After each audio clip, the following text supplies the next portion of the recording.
Hi and welcome back to another video of Medic Notes. This video is on aortic stenotic murmur, which is a type of systolic murmur. An aortic stenotic murmur is a mid to late peaking ejection systolic murmur, best heard over the aortic area of the precordium, that radiates to the carotid arteries. It is late peaking and ceases before A2. Maneuvers that increase stroke volume, such as squatting, will increase the volume of the murmur. While maneuvers increasing afterload, such as standing and Valsalva, will reduce volume.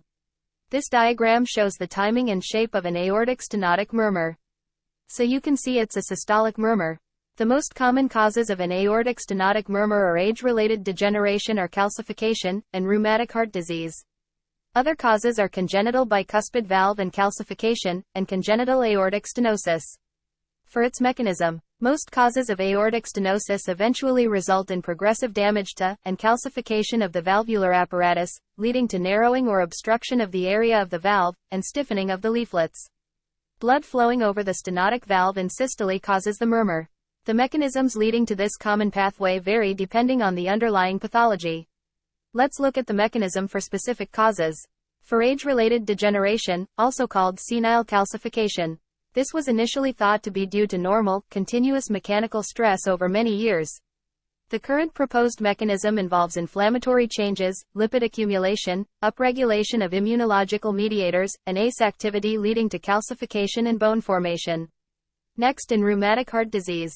It is due to a type 2 hypersensitivity reaction to group A streptococcus, causing damage to the heart valve.